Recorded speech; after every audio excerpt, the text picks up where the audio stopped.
மேடையில் அமர்ந்திருக்கும் திரு முரளி கிருஷ்ணன் அவர்களுக்கும், என்னுடைய இனிய நண்பரும் நெடுங்காலமாக என்னுடன் ஒரு நீண்ட மரபு சார் இலக்கியம் சம்பந்தமான ஒரு உரையாடலில் இருப்பவருமான முத்தையா அவர்களுக்கும் என்னுடைய வணக்கங்களை தெரிவித்துக் கொள்கிறேன். 1990 என்னுடைய முதல் நாவல் ரப்பர் வெளிவந்தபோது ஒரு எழுத்தாளனாக நான் பெற்ற முதல் வாசகர் கடிதம் விஜயா பதிப்பகம் முத்தையா அவர்கள் எழுதினது.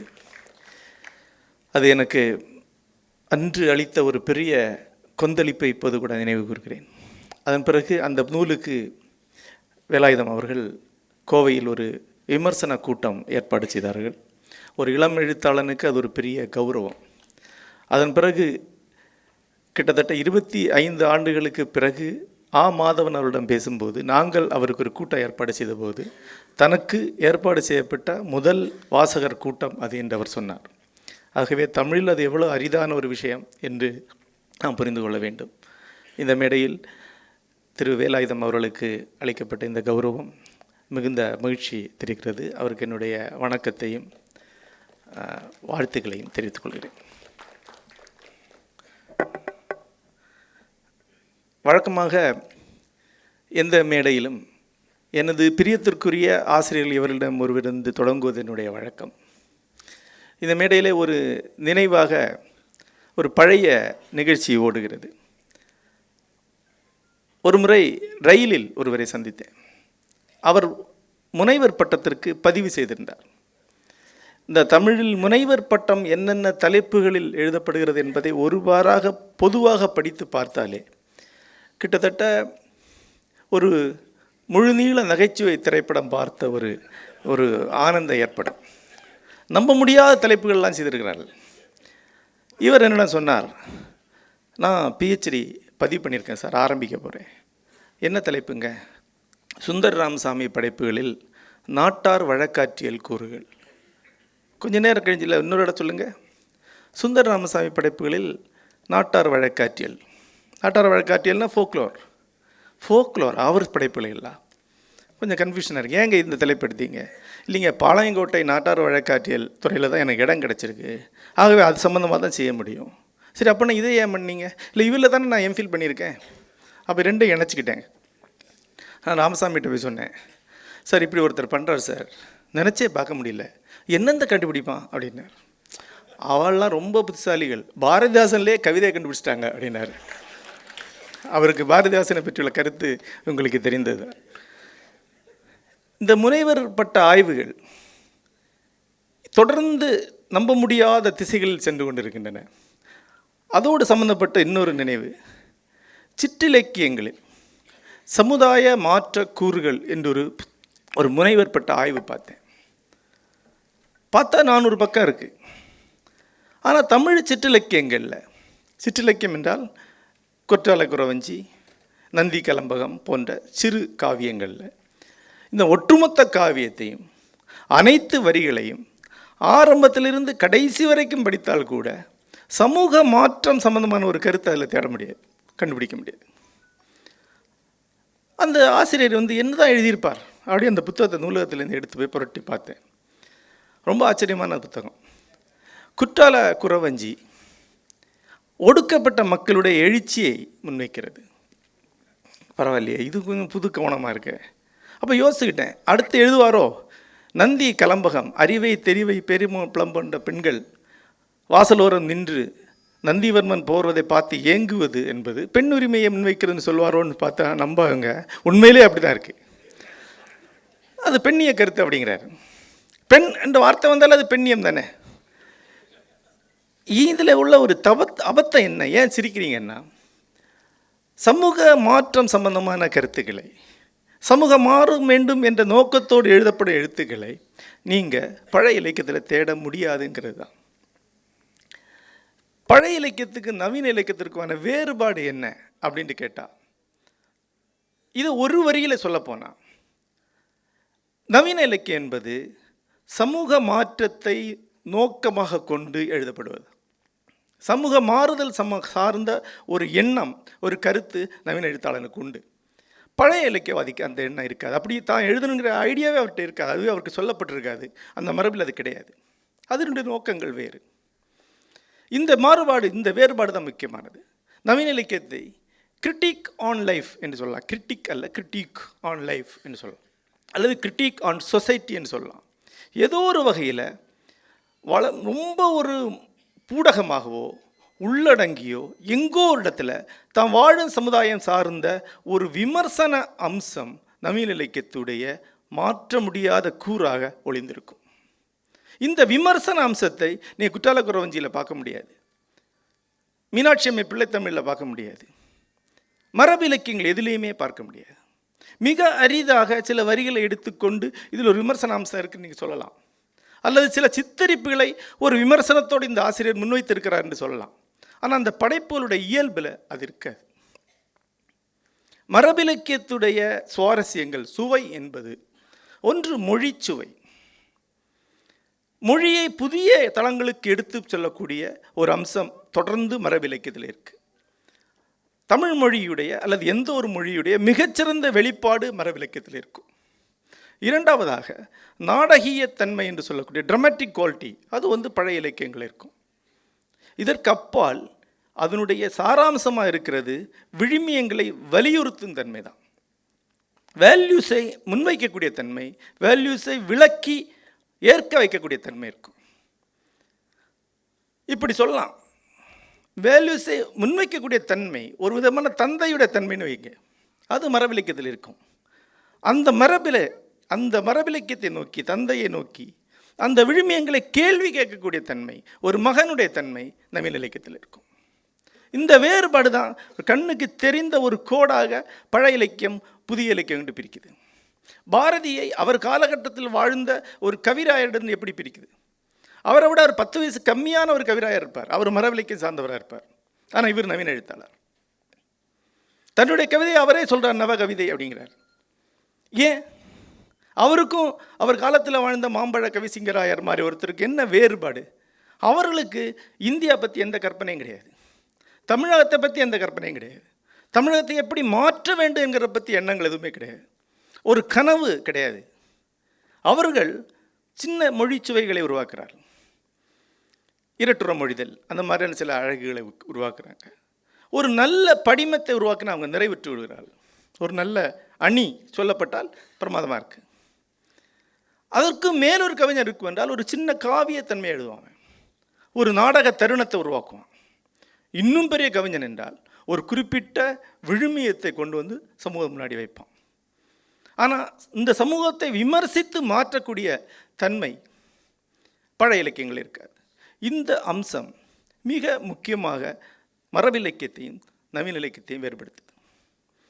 அதிலிருந்த நவீன இலக்கியத்துடைய அடுத்த சிறப்பம்சம் என்னங்கிற கேள்விக்கு வருகிறோம். அடுத்த சிறப்பம்சம் என்பது யதார்த்த சித்தரிப்பு தன்மை என்று சொல்லுவோம். உண்மையை ஒரு மாதிரி தான் நேரடியாக சொல்கிறேன் என்கிற ஒரு தன்மை நவீன இலக்கியத்தில் இருக்கு. இங்கே வெண்முரசு பற்றி சொன்னார். மகாபாரதம் படிக்கிறதுக்கு வெண்முரசு படிக்கிறதுக்கு என்ன வேறுபாடு? மகாபாரதம் ஒரு விஷயத்தை சொல்லும், காட்டாது. வெண்முரசு ஒரு விஷயத்தை காட்டும். மகாபாரதத்தை படித்து நீங்கள் அஸ்தினபுரத்துடைய ஒரு சித்திரத்தை உருவாக்கி கொள்ள முடியாது. அஸ்தினபுரம் அழகிய திரைகள் கொண்டதாகவும் நல்ல மாளிகைகள் கொண்டதாகவும் இனிமையான காற்று உலாவதாக இது போன்ற வர்ணனைகள் தான் இருக்கும். ஆனால் நீங்கள் வெண்முரசு படித்தீங்கன்னா அஸ்தினபுரத்துடைய மொத்த தெருவுடைய அமைப்பும் அதில் இருக்குது. காட்சியாக நீங்கள் பார்க்க முடியும். கிருஷ்ணனையோ அல்லது சாத்தியகையோ அல்லது பெயரற்ற ஒரு ஏவலனையோ நீங்கள் கண் முன்னால் பார்க்க முடியும். இந்த நேரடி சித்தரிப்பு தன்மை என்பது நவீன இலக்கியத்துடைய மிக முக்கியமான அம்சம்.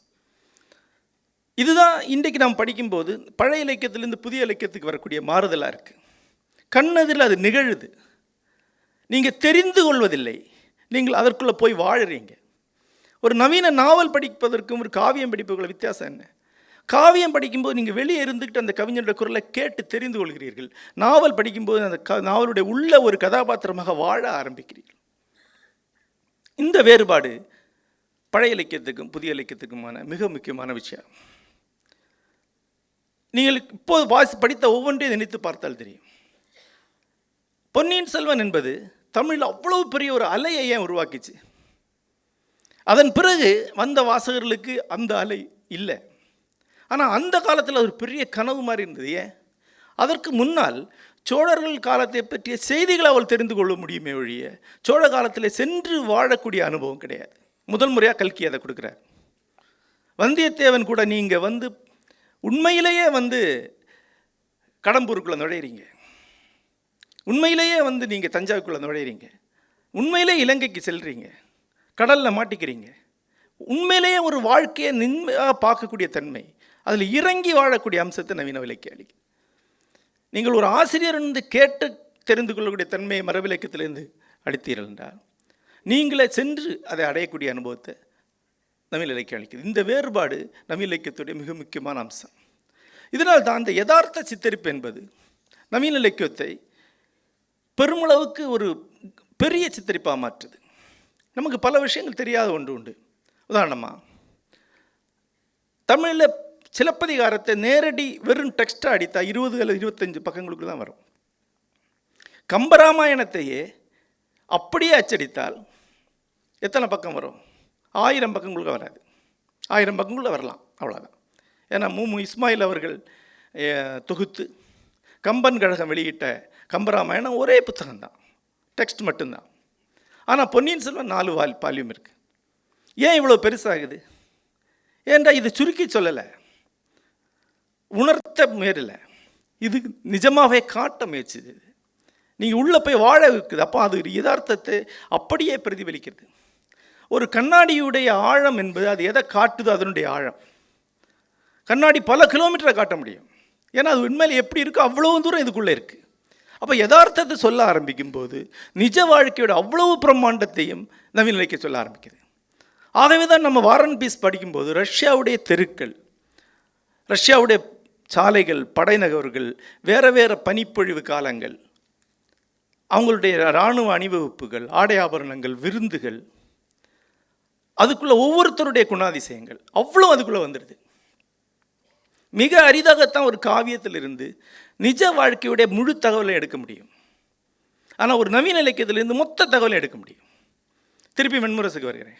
மகாபாரத காலத்தில் மர உரிக்கு எப்படி சாயம் போட்டால் என்ற தகவலை நீங்கள் மகாபாரதத்தில் கிடையாது, ஆனால் வெண்முரசில் இருக்கும். எப்படி தேர் செஞ்சாங்க, தேருடைய அதிர்வுகள் எப்படி மூங்கில் வில்களால் தாங்கப்பட்டன இங்கே தகவல் வெண்முரசில் உண்டு, மகாபாரதத்தில் இருக்காது. ஏன்னா இது யதார்த்த சித்தரிப்பு. யதார்த்தத்துக்கு இவ்வளவு தகவல்கள் தேவை. வெண்முரசு வந்து மகாபாரதத்தை விட 100 மடங்கு தகவல்களோடு தான் எழுத முடியும். ஏன்னா அது நவீன இலக்கியத்துடைய சவால். திருப்பி மரபு இலக்கியத்தை எழுதக்கூடிய தேவையும் அங்கே தான் இருக்குது. அப்போ இந்த வாசிப்பிலே பெரிய வித்தியாசம் இருக்குது. ஒரு மரபு இலக்கியத்தை படிக்கக்கூடியவன் அதிலிருந்து கிடைக்கிறது ஒரு நிறைவு அனுபவம்னு சொல்லுவாங்க. தொகுத்து கொண்டு நிறைத்து கிடைக்கக்கூடிய ஒரு அனுபவம். ஆசிரியர் என்ன சொல்கிறார் என்பதை தெரிந்து கொள்ளக்கூடிய அனுபவம். ஒரு மரபு இலக்கியம் வழியாக நீங்கள் அந்த ஆசிரியர்கிட்ட போய் சேர்றீங்க. நவீன இலக்கியம் அப்படி அல்ல. நவீன இலக்கியம் நிரப்பிக்கொள்ள அனுபவத்தை அளிக்குது. அதில் கொஞ்சம் சொல்லப்பட்டிருக்கு, மிச்சம் அவ்வளோ நீங்கள் கற்பனையில் நிரப்ப வேண்டியிருக்கு.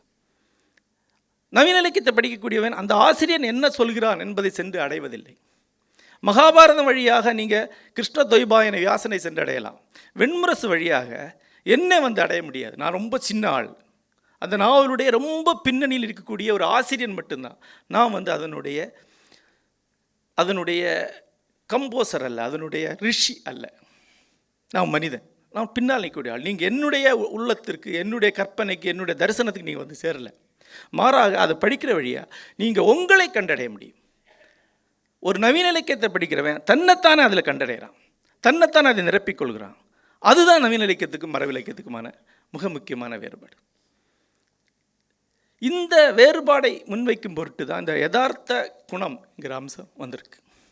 இப்போ கேட்கலாம், மரபு இலக்கியத்தில் அப்படின்னா வந்து யதார்த்த சித்தரிப்பு இல்லையா? நான் கல்லூரியில் படிக்கிற காலத்தில் மூவா போன்றவர்கள் எழுதிய நூற்றுக்கணக்கான நூலகங்கள் இருக்கும். நற்றிணை இன்பம், குறுந்தொகை காட்டும் வாழ்க்கை காட்சிகள், இதை எடுத்து படித்தா குறுந்தொகை காட்டக்கூடிய வாழ்க்கையை அவர் சித்தரிப்பு கொடுத்துருப்பாங்க. அந்த வயதில் அது ரொம்ப திளைப்பாக இருக்கும், ஒரு ஒரு வகையான வாழ்க்கை முறை அப்படின்னு. ஆனால் இன்றைக்கு திரும்பி பார்க்கும்போது பழைய இலக்கியத்தில் இருக்கக்கூடிய அந்த வாழ்க்கை என்பது நிஜ வாழ்க்கை அல்ல, வாழ்க்கை முன்னால் வைக்கப்பட்ட கண்ணாடி அல்ல. அது மரபிலக்கியம் படித்தவர்களுக்கு தெரியும், புறநானூறு காட்டக்கூடிய யதார்த்தத்திற்கும் அகநானூறு காட்டக்கூடிய யதார்த்தத்துக்கு சம்பந்தம் கிடையாது. குறுந்தொகையில் வரக்கூடிய எல்லா தலைவி வீட்லேயும் ஒரு செவிலித்தாய் இருக்கா. எங்கே இருந்து அந்த எல்லா வீட்லேயும் செவிலித்தாய் இருப்பாங்களா என்ன? அதை விட முக்கியமான ஒரு கேள்வி இருக்குது, குறிஞ்சி திணையில் பிரிவு கிடையாதா? நெய்தல் திணையில் கூடல் கிடையாதா? மருத திணையில் பிரிவு இயக்கம் கிடையாதா? அந்த திணைக்குள்ளே அந்த வாழ்க்கை தான் இருக்குது, வேறு வாழ்க்கை அதுக்குள்ளே இல்லை. மலைக்குறவனும் மலைக்குறத்தையை பிரிகிறதே கிடையாதா? நெய்தல் மீனவன் ஒவ்வொரு முறையும் பிரிஞ்சு இயங்கிட்டு தான் இருக்காளாவா? அப்போது இது ஒரு ரெஸ்ட்ரிக்டட் நரேஷன் அது, அல்லது கட்டுப்படுத்தப்பட்ட ஒரு கூறுமுறை மரபிலக்கியத்தில் இருக்குது.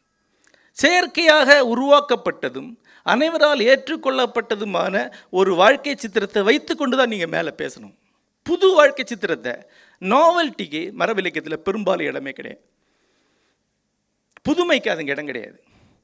இந்த சங்க இலக்கியத்துடைய இந்த சிஸ்டம், இந்த திணை அமைப்பு என்பது பெரும்பாலும் பெர்ஃபார்மிங் ஆர்ட்ஸுக்காக உருவாக்கப்பட்டது. அதுக்கு அந்த பாடல்கள் இன்றைக்கு தான் கவிதையாக படிக்கிறோம், ஒரு காலத்தில் நிகழ்த்து கலையாக நடத்தப்பட்டது. அப்போ அவங்களுக்கு ஒரு சிஸ்டத்தை கிரியேட் பண்ணி கொடுக்குறான். குறத்தி வேஷம் போட்டு வந்தால் கூடலும் நிமித்தம் தான், அது மாற்றம் கிடையாது. ஆகவே இந்த வாழ்க்கை என்பது ஒரு மாதிரி செயற்கையாக வரையறுக்கப்பட்டு உருவாக்கப்பட்ட ஒரு நாடக தருணம். திரும்ப திரும்ப ஒரே நிகழ்வு தான் பாருங்கள். மொத்த சங்க அகத்துறையில் நடக்கக்கூடிய நிகழ்வுகளை 8 அல்லது 9 நிகழ்வு தான் திருப்பி திருப்பி வரும். உடன்போக்கு ஒன்று தான், கூடல் நிமித்தம், பரத்தையிடம் போய் திரும்பி வரக்கூடிய கதாநாயகனை பார்த்து ஊடல் கொள்வது, திருப்பி திருப்பி ஒன்று தான். ஏன் இது ஒரு குறைபாடுன்னு சொல்ல முடியுமா? முடியாது. ஏன்னா உலகம் முழுக்கவே செவ்வியல் கலையுடைய இயல்பு அப்படி தான் இருக்குது. உலகம் முழுக்க, இந்தியா மட்டும் இல்லை, சம்ஸ்கிருதத்தில் ஆனாலும் கிரீக்க மொழியில் ஆனாலும் செவ்வியலுடைய இயல்பு இப்படி தான் இருக்கும். ஏனென்றால் புற வாழ்க்கையை கட்டுப்படுத்தி குறைத்து சில தருணங்களை வரையறுத்து கொடுத்தாதான் இம்ப்ரவைசேஷனுக்கு வாய்ப்பு கிடைக்குது, நுட்பமாக விரித்து சொல்வதற்கான வாய்ப்பு கிடைக்கிறது. செவ்வியல் கலை என்பதே இம்ப்ரவைசேஷன் தான். நீ கர்நாடக சங்கீதம் கேட்டால் தெரியும், ஒவ்வொரு வருஷம் அதே பாட்டு தான், அதிகபட்சம் ஒரு 50-100 பாட்டுக்குள்ளே திரும்ப திரும்ப ஒரு வாழ்நாள் முழுக்க பாடுறாங்க. ஆனால் ஒவ்வொரு முறையும் சின்ன சின்ன மாறுதல்களோடு அது நடக்குது. எங்கள் ஊரில் கதகளி ஒரு பெரிய செவ்வியல் கலை. பெரும்பாலான கோயில்களில் ஒரு குறிப்பிட்ட நாளில் ஒரு கதகளி தான் நடக்கும். நலச்சரிதம்னா நலச்சரிதமே தான். போன வருஷம் அதே நாளில் தான் அரையணத்தை அன்னப்பறவையை தூது விட்டுருப்பான். இன்றைக்கி அதே நாளில் அதே அரையணத்தை அதே நாளில் அதே தமையந்திட்ட தூது விட்டுருப்பான். ஆனால் இது வேறு அரையண்ணம், இந்த அன்னப்பறவை வேறு, அந்த அன்னப்பறவை வேறு. 40 வருஷமாக ஒரே கலைஞர் ஒரே நாடகத்தில் ஒரே அன்னப்பறவையை ஒரே தமேந்திக்கு தூடு விடுவார். 40 அன்னப்பறவையை மாற்றக்கூடிய நுட்பந்தான் செவ்வியல்.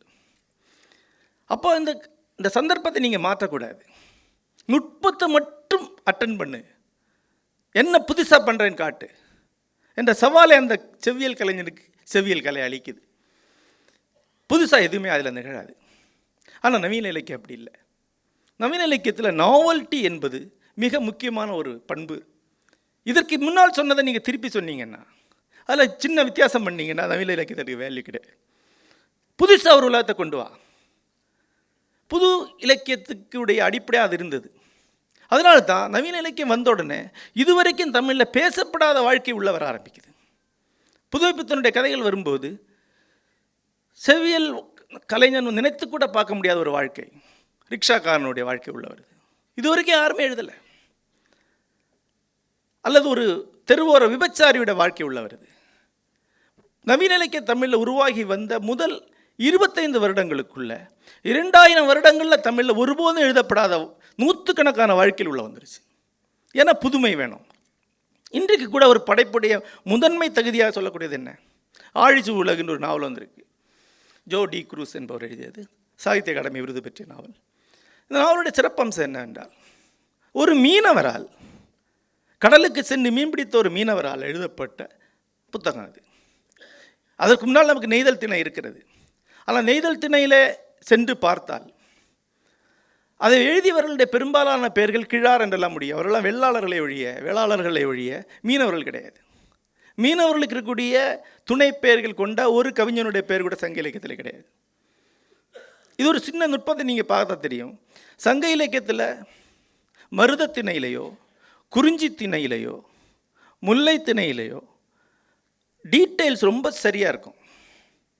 ஒரு குறிப்பிட்ட பறவையை சொன்னாங்கன்னா, ஒரு யானையோட பிஹேவியர் சொன்னாங்கன்னா மிகச்சரியாக இருக்குது. ஏன்னா கவிஞர் அதை பார்த்துருப்பான். நெய்தல் திணையில் பெரும்பாலும் டீட்டெயிலே கிடையாது, பெரும்பாலும் தகவலே கிடையாது. திரும்ப திரும்ப கடல் காக்கை, மணல் மேடு, தாழை முதலை தான் இருக்கும். கடலுடைய மீனுடைய வெரைட்டி இருக்காது. மீன் என்றால் சுறா மீன் மட்டும்தான் இருக்கும். எவ்வளவு தகவலை குறுந்தொகையில் சொல்கிறான். ஆனால் எத்தனை மீன் வெரைட்டி இருக்குது பாருங்கள். ஏன்னா எழுதின ஒரு மீனவன் கிடையாது. நம்ம முத்தையாவுடைய மூதாதையில் கூட எழுதியிருக்கலாம்.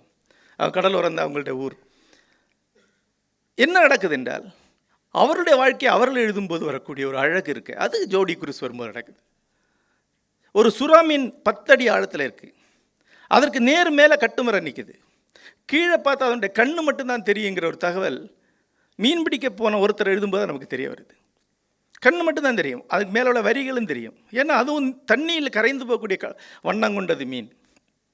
நீல கலரில் நீல மீனை பார்த்தா அவனுடைய சில வரிகள் மட்டும்தான் தெரியும். அது மீன் என்று தெரியறதே முடியாது, அதனுடைய அளவு கூட தெரியாது. கடலுக்குள்ள இடங்கள் உண்டு என்பது, அதாவது திருப்பிலிகன், மயிலாப்பூர்னு சொல்கிற போல கடலுக்குள்ள இடங்கள் உண்டுங்கிறது அந்த நாவல் படிக்கும்போது தான் தெரியுது. கரையில் தெரியவிட மலைகள் எந்தெந்த வடிவங்கள் இருக்கிறத வச்சு அந்த இடத்த அடையாளப்படுத்துகிறாங்க. இந்த இடத்துல அப்படி இருந்தால் மலை இப்படி இருக்கும், அந்த இடத்துல மலை இப்படி இருக்கும். அப்போ அதுக்கு வேறு இடம், இதுக்கு வேறு இடம், வேறு பெயர்கள். இது நவீன இலக்கியத்துடைய தன்மை. முற்றிலும் புதிய வாழ்க்கையில் உள்ள வருது. ஏன்னா நாவல்ட்டி அதனுடைய முக்கியமான அம்சம். இன்றைக்கு கூட நமக்கு நவீன இலக்கியத்தில் வராத வாழ்க்கையில் ஏராளமாக இருக்குது. இப்போ கீராஜநாராயணுடைய கதையில் கீதாரிகளுடைய வாழ்க்கையை பற்றி சித்திரம் இருக்கும். கீதாரி என்பவர் ஒரு பட்டியுடைய தலைவர். அதாவது ஆடு மேய்த்து கொண்டு ஊர் ஊராக செல்லக்கூடியவர்கள். செல்லும் இடத்திலே ஆடை தங்க வச்சு தானுங்க தங்குவாங்க. ஒரு வருஷம் முழுக்க ஒரு சுற்றி திருப்பி தங்க முழுக்க வருவாங்க. இவருடைய வாழ்க்கையை கீரா இங்கிருந்து பார்த்து எழுதியிருக்கிறார். கீராவுக்கு அது வாழ்க்கை வெளியே இருந்தால் தெரியும். இன்னொரு 10 வருஷத்துக்குள்ள அந்த ஜாதியிலிருந்து ஒருத்தன் படித்து வந்து ஒரு நாவலை எழுதுனான்னா அது முற்றிலும் வேறு நாவல். தமிழுக்கு ஒரு புதிய அலை உள்ள வருது. இப்படி தான் தொடர்ந்து வருது. இன்னும் கூட ஒரு நரிக்குறவர் வந்து தமிழ் ஒரு நாவலை எழுதலை. இருளர் ஜாதியிலேருந்து ஒருத்தர் ஒரு நாவலை எழுதலை. இன்னும் எவ்வளவோ ஜாதிகள், எவ்வளவோ சமூக வாழ்க்கை முறைகள் இந்த படைப்புகள் வரல. அப்படி வரக்கூடிய இடங்களை நவீன இலக்கியம் உருவாக்கி கொடுக்குது. ஏன்னா இது கட்டுப்படுத்தப்பட்ட யதார்த்தத்துக்குள்ளே இல்லை, மேலும் மேலும் மேலும் விரிவுபடுத்தப்படக்கூடிய பிரம்மாண்டமான ஒரு யதார்த்தத்துக்குள்ளே இருக்குது. இப்போ உங்களுக்கு தமிழ் இலக்கியத்துடைய ஒரு பிரம்மாண்டமான ஒரு ஒரு செல்வம் உங்களுக்கு இருக்குது. சங்க இலக்கியத்திலிருந்து, சங்க இலக்கியத்தின் ஆரம்ப கட்ட பாடலாக புறநானூரிலிருந்து இன்றைக்கு வரைக்குமான இலக்கியம் உங்கள்கிட்ட இருக்குது. ஆனால் இந்த கடந்த 100 ஆண்டுகளில் எழுதப்பட்ட வாழ்க்கையோட இவ்வளவு பிரம்மாண்டமும் அதற்கு முன்னால் எழுதப்பட்ட 2000 வருடங்களில் இல்லையே. அதுக்கு முன்னால் எழுதப்பட்ட 2000 வரலாறு ஒரு இவ்வளவு வாழ்க்கை தான் சொல்லுது. அது மாதிரி 500 அல்ல 1000 மடங்கு வாழ்க்கை இந்த 100 வருஷங்களில் சொல்லப்பட்டிருக்கு. இதுதான் நவீன இலக்கியத்துடைய கொடை.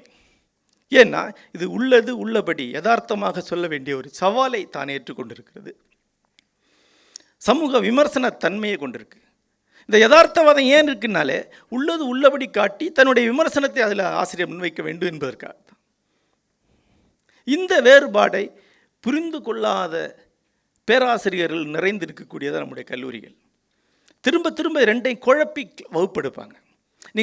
நீங்கள் பல பேர் வந்து கல்லூரியிலே இலக்கியம் படித்திருக்க மாட்டீர்கள் என்று நம்புகிறேன். படித்திருந்தால் நீங்கள் இங்கே வந்திருக்க மாட்டீங்க. ஏன்னா முதல்ல சங்க இலக்கியம் தான் இவங்க படிச்சிருப்பாங்க. அதனுடைய கோணத்தில் வந்து நவீன இலக்கியத்தை அறிமுகம் பண்ணி வைப்பாங்க. அப்போ நவீன இலக்கியம் வந்து தேவையில்லாத தகவல்களை சொல்கிறது அவங்களுக்கு தோணும். பழைய இலக்கியம் படிக்கிறவர்கள் புதிய இலக்கியத்தை படித்தா அவங்களுக்கு வரக்கூடியது ஒரு பொறுமையின்மை, ஒரு விதமான கசப்பு. எனக்கு தனிப்பட்ட முறையில் பல பேராசிரியர்களை தெரியும். எனக்கு தெரிந்து மரபிலக்கியத்தில் தோய்ந்த உள்ளம் கொண்டு நவீன இலக்கியத்தையும் படிக்கக்கூடியவராக இருந்தவர் பேராசிரியர் ஜேசுதாசன் மட்டும்தான். அவருடைய எனக்கு நெருக்கமான உறவு இருந்தது. என்ன நடக்குது? ஒரு மரபிலக்கியம் படிக்கும்போது உங்களுக்கு நிறைவு வருது. ஏன்னா அது ஒரு விழுமியத்தை சொல்லுது, ஒரு ஃபினிஷிங் அதில் இருக்குது. அந்த ஃபினிஷிங் என்ன சொல்கிறேனே, ஒரு தாளம் அதனுடைய கட்டமைப்பை முடித்து அதன் முத்தாய்ப்பில் முடிஞ்சு அவங்களுக்கு நிறைவு வருது. ஏன்னா அழகியல் ரீதியான ஒரு நிறைவு இருக்குது. இளையராஜா அவருடைய பாடல் சரணம் வழியாக போய் அப்படியே சறுக்கி பல்லவிக்கு வந்து அவங்களுக்கு நிறைவு இருக்குது. ஏன்னா அது ஒரு வடிவத்தை முழுமைப்படுத்துது. அது சிம்மெட்ரி என்று சொல்லுவாள் கலையில். ஒரு ஓவியம் அப்படி வரைஞ்சி அது கரெக்டாக அது சென்று சேர்ந்தாலும் ஒரு நிறைவு வருது. இந்த சிம்மெட்ரி எப்போவுமே செவ்வியல் இலக்கியத்துடைய அம்சமாக இருக்குது, இந்த யூனிட்டி அல்லது பர்ஃபெக்ஷன். ஆக உங்களுக்கு படிக்கும்போது ஒரு நிறைவு வருது, சரி என்ற ஒரு நிறைவு வருது. நவீன இலக்கியம் அந்த நிறைவு அளிக்கிறது இல்லை. நவீன இலக்கியம் உங்களுக்கு அளிக்கிறது ஒரு தொந்தரவைத்தான் அளிக்குது, ஒரு ரப்சர், ஒரு சீண்டலை அளிக்குது. புதுமைப்பித்தன் வந்து சாப விமோசனங்கிற கதை எழுதும்போது ராஜாஜி வந்து கொந்தளிச்சு போய் கேட்டாராம், இவருக்கு இப்படிலாம் எழுதுறதுக்கு யார் அதிகாரம் கொடுத்தது அப்படின்னு. ராஜாஜிக்கு என்ன தெரியலன்னா, ராஜாஜி தன் வாழ்நாள் முழுக்க எதற்காக போராடினாரோ அந்த ஜனநாயகம் தான் அந்த உரிமையை கொடுத்துருக்கு. ஜனநாயகம் இல்லாத நவீன இலக்கியம் கிடையாது. உலக இலக்கியத்தில் அல்ல உலக பண்பாட்டில் ஜனநாயகம் நவீன இலக்கியமும் ஒன்று கொண்டு பிரிக்க முடியாத ஒன்றா தான் இருந்திருக்கும். எங்கே ஜனநாயகம் முற்றா இல்லையோ அங்கே இலக்கியம் இருக்காது. இங்கே ஜனநாயகம் இல்லாத சில நாடுகள் இருக்குது இந்தியாவை சுற்றி, அங்கே இலக்கியம் கிடையாது. ஏன்னா அது உருவாக்குறது ரொம்ப கஷ்டம். இந்த சொசைட்டி என்னால் மாற்ற முடியாதற்கான வாய்ப்பை ஜனநாயகம் எனக்கு அளிக்கும்போது தான் நான் இதாக எழுதுகிறேன். நீ என்ன தான் பண்ணாலும் நாங்கள் ஒன்றும் மாற போகிறதில்ல, நாங்கள் இருந்துச்சுன்னா நான் என்ன இதுக்கு எழுதணும்? அப்புறம் சாப்பாட்டை பற்றி தான் எழுத முடியும், சுவையை பற்றி தான் எழுத முடியும். எதுக்கு சொல்ல வரேன்னா, புதுமைப்பித்தனுடைய படைப்புகள் வந்து அந்த காலத்தில் ஒரு ரப்சரை உருவாக்குது, ஒரு சீண்டலை உருவாக்குது. அவன் ஒரு துடுக்குக்காரனாக இருக்கான். புதுமைப்பித்தனுடைய ஒவ்வொரு வரியில் அந்த துடுக்கு இருக்குது. அதாவது ஊர்காவல் என்கிற சில்லறை களவு ஒரு கதையில் வருது.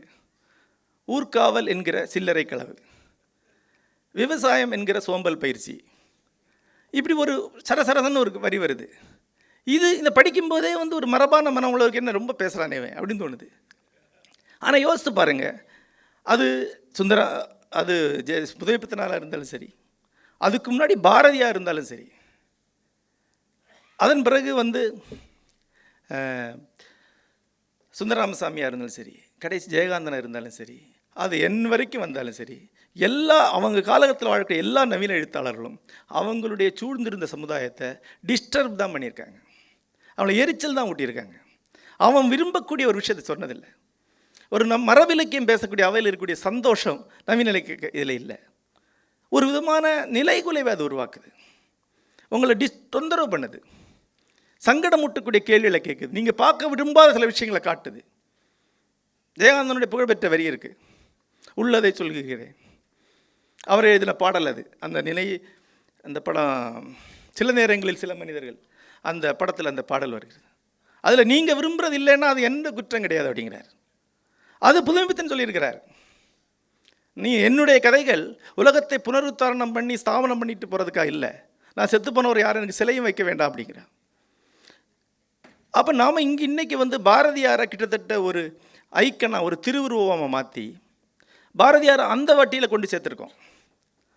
பல பேர் சித்தர் வரிசையில் கூட சேர்த்து புத்தகங்களாக வந்திருக்கு. அங்கே கொண்டு சேர்ந்ததுனால பாரதி உருவாக்கின பல தொந்தரவுகளை இன்றைக்கி மறந்துட்டோம். 2 சந்தர்ப்பங்கள் சொல்கிறேன். ஒன்று, உவே சாமிநாத ஐயருக்கு ஒரு பாராட்டு விழா நடக்குது. அதுக்கு பாரதி போகிறார், ஆனால் அவரை உள்ளே விட மாட்டேன்ட்டாங்க. ஏன்னா கஞ்சா அடிச்சுட்டு போயிருப்பார், சட்டை போட்டா இருக்காருன்னு நமக்கு தெரியாது. ஆனால் உள்ளே விட மாட்டாங்க. இல்லை வாழ்த்து பாழ எழுதி வந்திருக்கேன் அப்படிங்கிறாரு, கொடுத்துட்டு போங்க அப்படிங்கிறாங்க. உள்ளே வந்து 1000 பேர் உட்காந்து சாப்பிட்டுட்டு இருக்காங்க. ஆனால் அவர் கவிஞனுக்கு இடம் கிடையாது. அதில் அதுதான் கவிஞனுடைய இடமா இருக்குது. ஏன்னா தொந்தரவு பண்ணக்கூடிய ஆளாக இருக்கிறான்.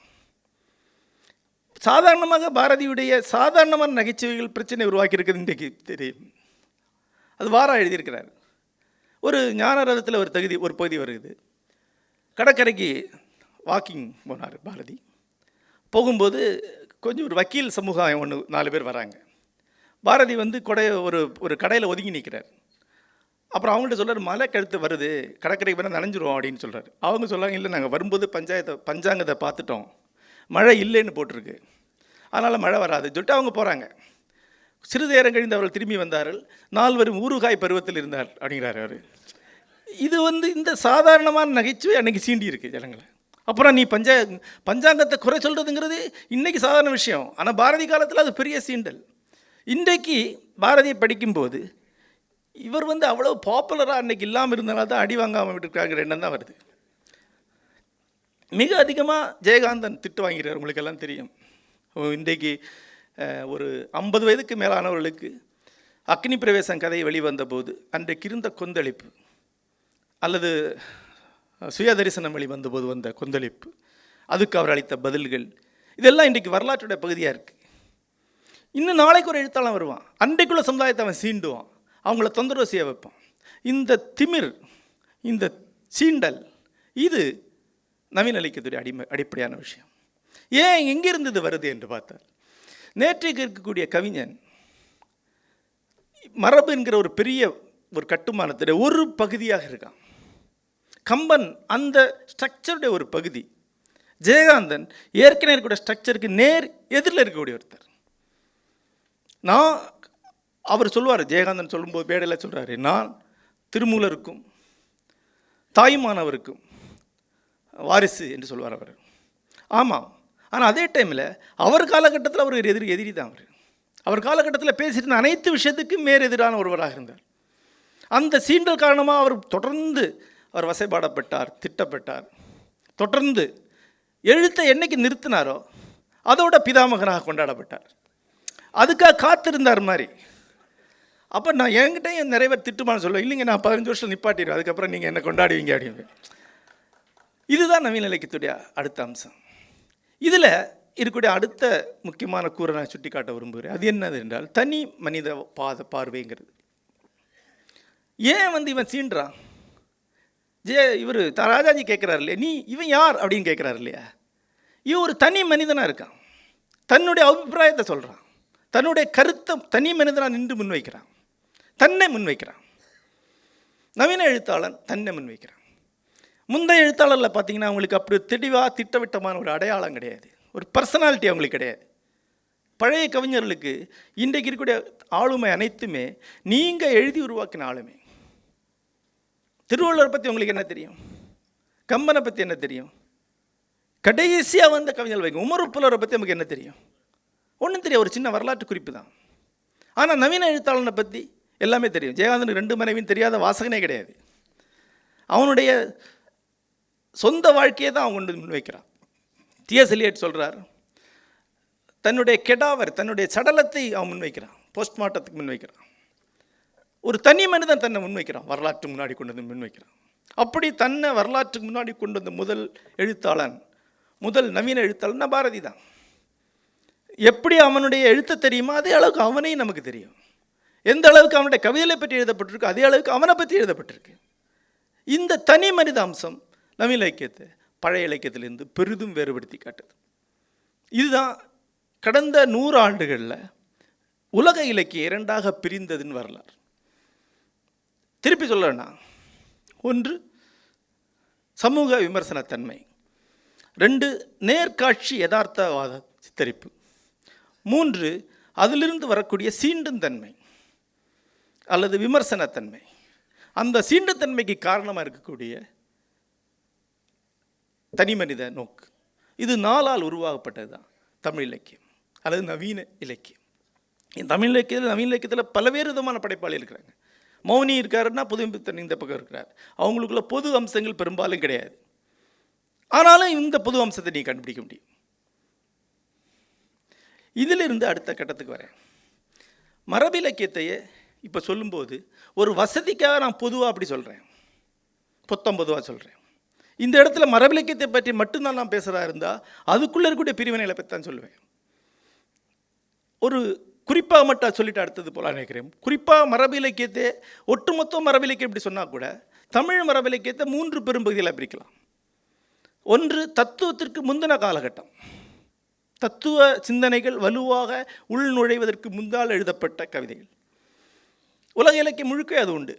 பெரும்பாலும் நாட்டுப்புறத்தன்மை கொண்டதாகவும் பெரும்பாலும் சின்ன நரேஷனாகவும் இருக்கும், குட்டி தனி கவிதைகளாகவும் இருக்கும். அது பெரும்பாலும் வாழ்க்கை சித்திரங்கள் இருக்கும், ஆசிரியனுடைய கமெண்ட் அதில் இருக்காது.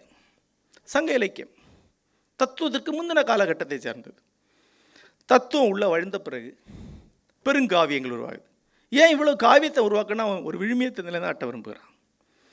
உழுவினை உறுத்து வந்து ஊற்றும் அறம் பிழைத்தோர்க்கு அறங்கூற்றாகும், அரசியல் பிழைத்தோர்க்கு அறங்கூற்றாகும்னு சொல்ல விரும்புகிறான். ஆகவே ஒரு காப்பியத்தன்மை வருது. தமிழ் இலக்கியத்தில் இருந்து ஏறத்தாழ சங்கம் மருவிய காலத்திலிருந்து, கம்பராமாயணத்திலிருந்து, பெரிய புராணத்துடைய காலத்திலிருந்து, திருவிளையாடற் புராணத்துடைய காலம் வரைக்கும் இருக்கக்கூடியது தத்துவத்துடைய காலம். ஏதோ வகையில் ஏதோ ஒரு தத்துவத்தை அவர் பிரதித்திருக்கிறார். ஒன்று சைவம் அல்லது வைணவம் அல்லது பௌத்தம் அல்லது சமணம், ஏதோ ஒரு தத்துவத்துடைய குரலாக இலக்கியம் மாறுது. இது ஒரு காலகட்டம். மூன்றாவது ஒரு குட்டி காலகட்டம் இருக்குது. தத்துவத்திலிருந்து விடுதலை பெற்ற ஒரு சின்ன காலகட்டம் இருக்குது. அதுதான் சிற்றிலக்கியங்களுடைய காலகட்டம். குழப்பநாக்கன் காதலையோ அல்லது குற்றால குறவஞ்சியோ படித்து அதில் தத்துவத்திலிருந்து வெடிபட்டு வந்து விளையாடக்கூடிய இருக்குது. அப்பா வீட்டில் இல்லாத போது பிள்ளைங்க ரோட்டில் வந்து விளையாடிட்டு போகிற மாதிரி ஒரு சின்ன விடுதலையை கொண்டாடுறாங்க. ஒரு குட்டி காலகட்டம் இருக்குது. அப்புறம் நவீன காலகட்டம் ஆரம்பிச்சிருது. ஆக மரபிலக்கியத்தை நம்ம இப்படி 3 பகுதிகளாக பிரித்து பார்க்கலாம். நவீன இலக்கியத்துக்கு வரும்போது இதிலிருந்து கடந்த 25 ஆண்டுகள் என்ன மறந்திருக்கு அப்படின்னு பார்க்கலாம். இப்போ இவ்வளோ நான் சொன்னது மரபு இலக்கியத்திலிருந்து நவீன இலக்கியம் எப்படி வந்தது, அதனுடைய தனித்தன்மைகள் என்னங்கிறது. நவீன இலக்கியத்திற்கு சில சிறப்பு அம்சங்கள் இருக்குது. பொதுவாக நாங்கள் நவீன இலக்கியத்தை யதார்த்தவாத காலகட்டம், அதனுடைய அடுத்த வளர்ச்சி பரிணாமமான நவீனத்துவ காலகட்டம்னு சொல்லுவோம். நவீனத்துவம் சொல்லும்போது புதுமைங்கிற அர்த்தத்தில் சொல்லலை. இங்கிலீஷில் மாடர்னிசம் அப்படிம்பாங்க, அந்த கால அர்த்தத்தில் சொல்கிறோம். புதுமை எப்பவுமே இருக்குது, ஆனால் அதுக்கு மேலே ஒன்று இருக்குது. நவீன யதார்த்தவாத காலகட்டம் என்பது உள்ளது உள்ளபடி சமுதாய சித்திரத்தை அளிப்பது, அதன் வழியாக சமுதாயத்தின் மேல் ஒரு விமர்சனத்தை முன்வைப்பது, வாசகன் அது கேள்வியை தான் எழுப்பிக்கொள்ள வழிவகை செய்வது, வாசகன் மனத்தில் ஒரு புதிய நிலத்தில் சென்று வாழ்ந்த அனுபவத்தை அளிப்பது, அதன் வழியாக வாசகனுக்கு சமூகம் பற்றி இருக்கக்கூடிய சித்திரத்தை பெரும் வளர்ப்பது. இதெல்லாம் யதார்த்தவாத எழுத்துடைய அம்சம். அதற்கு மேலாக தனி மனிதனை ஒரு அழகாக எடுத்துக்கொண்டு தனி மனிதனுடைய பார்வை வழியாக சமுதாயத்தை பார்க்கிறது, தனி மனிதனுடைய தத்துவார்த்தமான ஆன்மீகமான அலைக்கழிப்புகள் துயரங்களை சொல்வது, இதெல்லாம் நவீனத்துடைய அம்சம் சொல்லுவாங்க. இதைத்தான் நவீனத்துவம், மாடர்னிசம் அப்படின்னு சொல்கிறாங்க. தமிழ் இலக்கியத்தை பொதுவாக எடுத்து பார்த்தா யதார்த்தவாத எழுத்துன்னு ஒரு எழுத்து இருக்குது. ஜோடி குருஸில் எழுத்து சொன்னேன், சமீப காலத்தில் வந்து, அதனால யதார்த்தவாத தன்மை கொண்ட எழுத்து. பூமணியுடைய நாவல், ஜெயகாந்தனும் அதுக்குள்ளே வரக்கூடியவர் தான். ஆனால் புதுமைப்பித்தல் ஆரம்பித்து சுந்தரராமசாமி வரைக்குமான எழுத்தை நவீனத்துவ எழுத்துன்னு சொல்லுவோம். அதுக்கு அடுத்த கட்டம் அதனுடைய இன்னொரு விளைவு என்று சொல்லலாம். அது எப்படின்னா அதனுடைய பேசிக் எலிமெண்ட் இண்டிவிஜுவல் தான்.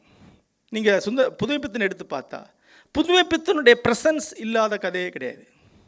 அவனுடைய எந்த கதைக்குள்ளும் ஒரு விமர்சனத்தன்மை இருக்குது. அவனுடைய குரல் ஒன்று தனியாக வருது. ஒரு சாதாரண நரேஷனுக்குள்ள ஒரு கிராமத்தை சொல்கிறான். வாணிதாசபுரத்தை பற்றி கவிஞர்கள் என்ன சொன்னாலும் சரி, ஆனால் என்னை பொறுத்தவரை வாணியின் கடைக்கண் படாத ஊர் என்று சொல்வேன் அப்படின்னு ஒரு கதை ஆரம்பிக்குது. அதில் நீ எங்கேயா வந்த, என்ன புதுமைப்பித்தன் அங்கே வந்து சொல்கிறாரு. வாணிதாசபுரம் மட்டும் இல்லை, அவரை பற்றி புதுமைப்பித்தனுடைய அபிப்பிராயம் என்னங்கிறது அந்த கதையில் இருக்குது. சுந்தரராமசாமி இல்லாத சுந்தரராமசாமி கதையே கிடையாது. ராமசாமி அங்கே இருப்பார். இது வந்து நவீனத்துவத்துடைய ஒரு அம்சம். தனி மனித குரல் என்பது, தனி மனிதனுடைய பார்வை, ஒவ்வொரு கிரைசிஸையும் தனி மனிதனுக்கு கொண்டு வந்து பார்க்குறது. அசோகமித்திரனுடைய இந்த கதைகளை நீங்கள் பார்க்கலாம். பல கதைகள் அவருடைய குரல் ஈடுபடாது, அடங்கின குரல் தான் இருக்கும். ஆனால் சென்னையுடைய நடுத்தர மக்களுடைய ஒட்டுமொத்த வாழ்க்கையுமே அந்த கிரைசிஸை அவர் அதில் இருக்கக்கூடிய சாம்பிளான ஒரு தனி மனிதனுடைய வாழ்க்கைக்குள்ளே கொண்டு வந்து பார்ப்பார். மெரினா கடற்கரையுடைய அலை கொந்தளிப்பை அதுலேருந்து ஒரு டெஸ்ட் டியூப்பில் கொஞ்சம் தண்ணி எடுத்துக்கொண்டு டெஸ்ட் பண்ணி பார்க்குற மாதிரி ஒரு எலிமெண்ட் தான், ஒரு மனிதனுடைய கதை தான் அது. ஒரு மனிதனுடைய வாழ்க்கைக்குள்ளே ஒரு காலகட்டம் எப்படி புரண்டு போகுதுங்கிறது அது வந்து ரொம்ப நவீன இலக்கியத்துடைய முக்கியமான ஒரு அம்சமாக இருக்குது.